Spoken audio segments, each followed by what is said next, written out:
What would happen if Israel suddenly launched a massive attack on Turkey? Israel would likely start with precision strikes using advanced fighter jets like F-35 and F-16, supported by drones and electronic warfare systems.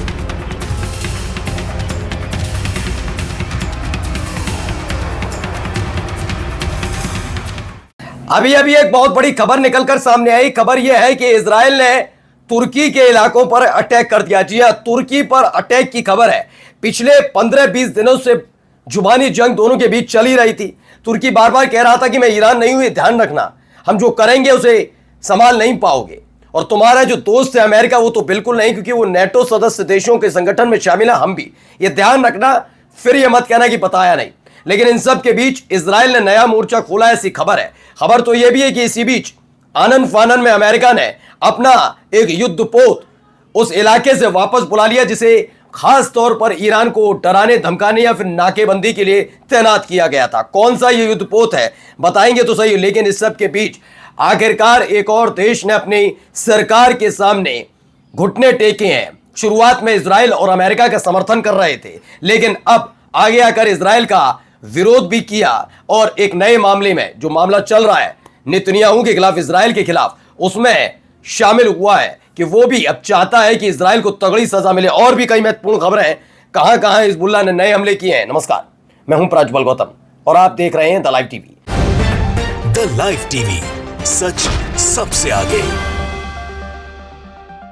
सबसे पहले ये बड़ी खबर देखिए, ये ऐलान किया गया और जो What would happen if Israel suddenly launched a massive attack on Turkey? Israel would likely start with precision strikes using advanced fighter jets like F-35 and F-16, supported by drones and electronic warfare systems. The first targets would be air defense systems, radar stations, and key military bases to weaken Turkey's response early. Turkey, however, is not an easy target. It has a large and experienced air force. तो उसमें पूरा बताया है कि हमला करने की तैयारी। Israel launches sudden attack on Turkey, global tension explode, यानी कि अब एक नया मोर्चा खुल रहा है और इस मोर्चे की कमान फिलहाल इजराइल ने संभाली है। लेकिन अब तुर्की की तरफ से जो जवाब दिया जाएगा उस पर सबकी नजर टिकी है, क्योंकि पिछले कुछ सालों से देखने को मिला, जब जब गजा का जिक्र हुआ, फिलिस्तीनियों का जिक्र हुआ, लेबनान का हुआ, ईरान पर हमले का हुआ, हमेशा तुर्की ने इसका विरोध किया और निंदा की, लेकिन कोई एग्रेशन नहीं दिखाया अब तक, जो पूरा सिनेरियो देखा गया है। हाँ, सीरिया के अंदर चूंकि उसका भी अपना गुट तैयार है, वहां पर है तैनात, इसलिए वो इजराइल का विरोध करता है। अब क्या इजराइल की इस हरकत का जवाब देगा और क्या जवाब देगा, देखते हैं। वहीं खबर आई, अमेरिका ने अब तक के सबसे बड़े अपने वर्ल्ड लार्जेस्ट एयरक्राफ्ट कैरियर है यूएसएस गेराल्ड आर फोर्ड को मिडिल ईस्ट से वापस बुला लिया है। जी हां, बड़ी खबर, ऐसे वक्त में जब नाकेबंदी के लिए इसका इस्तेमाल किया जा रहा था, लेकिन अब कहा जा रहा है कि इसे वापस बुला लिया गया है, वापस बुलाया जा रहा है। इसके बाद अब्राहम लिंकन का भी नंबर आएगा, अब्राहम लिंकन को भी वापस बुलाने की तैयारी की जाएगी, ऐसी खबर निकल कर आ रही है सामने। देखिए, Japan has announced it will join South Africa's genocide case against Israel at the international criminal court. इससे पहले आपने देखा होगा, जापान हमेशा अमेरिका के गुट में खड़ा नजर आया। न केवल खड़ा नजर आया, बल्कि उसने क्या किया, हमेशा साथ दिया। हाल ही में जापान के अंदर जो उनका पार्लियामेंट है, उसके ठीक बाहर जापान के लोग इकट्ठा हुए थे टोक्यो में, और उन्होंने विरोध किया था अपनी ही सरकार का कि आपको इस्तीफा दे देना चाहिए, क्योंकि आप अमेरिका और इजराइल जैसे देशों का साथ दे रहे हैं, जबकि वो सबसे बड़े हमलावर हैं और पूरी दुनिया में अशांति फैला रहे हैं। आखिरकार जापान को लेकर खबर है कि उसने इजराइल के खिलाफ जो जिनोसाइड मामला चल रहा है उसको लेकर इंटरनेशनल क्रिमिनल कोर्ट में साउथ अफ्रीका की याचिका का समर्थन किया है। देखिए, इराकी सांसद ने कहा, अमेरिका और इजराइल कई सालों से विमानों की मदद से मिडिल ईस्ट में बादलों को चुराते रहे, इसी वजह से क्षेत्र में लंबा सूखा पड़ा था। हमने भी ये खबर खैर आपको दिखाई थी, जिसमें हमने आपको बताया था कि खबर निकल कर आई है कि जिस डिफेंस रडार, डिफेंस सिस्टम, इन सब के नाम पर रडार लगा रखे थे, वो दरअसल लगातार इस पूरे मिडिल ईस्ट के अंदर सूखा पैदा करने का काम कर रहे थे। इसकी खबर बड़ी तेजी से उठी थी, लोग इस पर चिंता व्यक्त कर रहे थे, क्योंकि जैसे ही रडार सिस्टम फूंक दिया ईरान ने हमला करके, उसके बाद के हालात कुछ इस तरीके से बने हैं कि हर जगह बारिश हुई, खासतौर पर ईरान में देखने को मिली। अब इराकी सांसद ने कहा कि हाँ, इसी तरह का काम करते रहे वो। आइए हिजबुल्लाह का अटैक देखिए।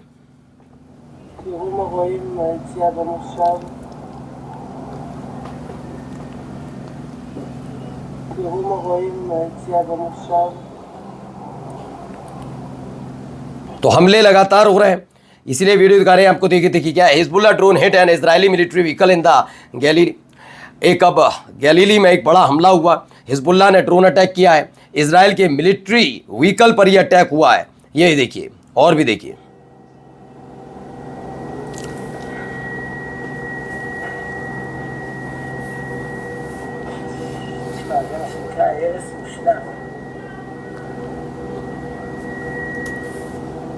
ये देख रहे हैं, देखते चलिए, जहां मर्जी हो रही है वहां देखिए क्या हालात बना दिए। पूरे लेबनान के दक्षिणी लेबनान का इलाका है और लेबनान की सरकार अब भी सोई हुई है, उसे सबसे ज़्यादा चिंता सता रही है सिर्फ हिजबुल्लाह की। Israel did this to Lebanon, खबर है। और भी देखिए, ईरान की नेवी कमांडर है admiral Shahram Irani has announced that a powerful new weapon will be relieved very soon on that will greatly frighten opposing countries. एक नया पर हथियार निकालने का जिक्र किया जा रहा है, एक नए हथियार का इस्तेमाल किया जाएगा, ऐसा खबर है कि इस नए हथियार का इस्तेमाल अगर युद्ध दोबारा छिड़ता है तो उसमें किया जाएगा। इसको लेकर बेचैनी और बढ़ी है कि नया हथियार क्या है, क्योंकि इससे पहले जितने भी हथियारों का इस्तेमाल ईरान ने किया है इस पूरे संघर्ष में, उसका खासा असर पड़ता नजर आया। नई तरीके की टेक्निक्स वाली मिसाइलें निकल कर सामने आई और अब नई मिसाइल का जिक्र करना है कि एक और नई मिसाइल दागी जाएगी अगर दोबारा से एग्रेशन होता है, विवाद पैदा होता है, तो इसको लेकर भी एक बड़ी खबर है। खबर यहां से भी निकल कर आई, Trump Iran only understand bombs my patience is exhausted, यानी कि अब मेरा सब्र का बांध टूट गया, ईरान सिर्फ और सिर्फ बम की भाषा समझता है। ईरान ने जवाब दिया, Trump wants war for Israel's interest. उन्होंने कहा इसमें कुछ नहीं है ट्रंप का लेना देना, बट ट्रंप ये सब कुछ इजराइल के लिए कर रहा है, इजराइल की वजह से ये सब कुछ किया जा रहा है। और देखिए एक और खबर, प्रेस टीवी खबर है, for a fourth-generation all-indigenous interceptor jet called Kosar in a major step toward the renovation of its air force. The fighter jet was brought online by Iran's top military base in the central city of Isfahan. तो Iran claims aircraft used in US-based strikes was domestically produced Kosar jet, not Agni F5, saying it has been production since 2018.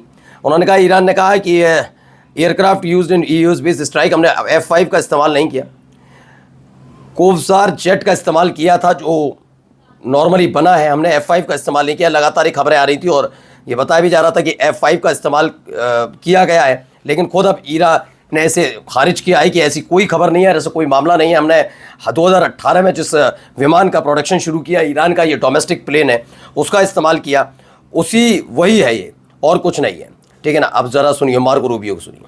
What they mean by opening the straits is, yes, the straits are open as long as you coordinate with Iran, get our permission, or we'll blow you up and you pay us. That's not opening the straits. Those are international waterways. They cannot normalize, nor can we tolerate them trying to normalize a system in which the Iranians decide who gets to use an international waterway and how much you have to pay them to use it. तो Marco Rubio ने कहा कि Iran straight of Hormuz में into a paid passage route after recent attack. Marco Rubio ने अलग दावा कर दिया कि वो पेड ये हमले जो किए स्ट्रेट ऑफ हॉर्मुज के जरिए वो केवल पेड पैसेज के लिए कर रहा था। ईरान ने कहा, Iran wants to conduct all its deal in yuan and will do so, यानी कि जो किया वो सब कुछ इसीलिए किया गया है और हम सारा का सारा जो पैसा है वो डॉलर में नहीं अब युआन में लेंगे, इसका एक बड़ा ऐलान किया गया। और जरा ये वीडियो भी देख लीजिए, देखिए खूबसूरत तस्वीर निकल कर आई, इसमें क्या दावा किया जा रहा बताऊंगा, लेकिन फ़िलहाल ईरान से निकली एक और खूबसूरत तस्वीर है जिसमें अली खामनेई साहब और सुलेमानी साहब उनकी पोर्ट्रेट दिखाई गई है।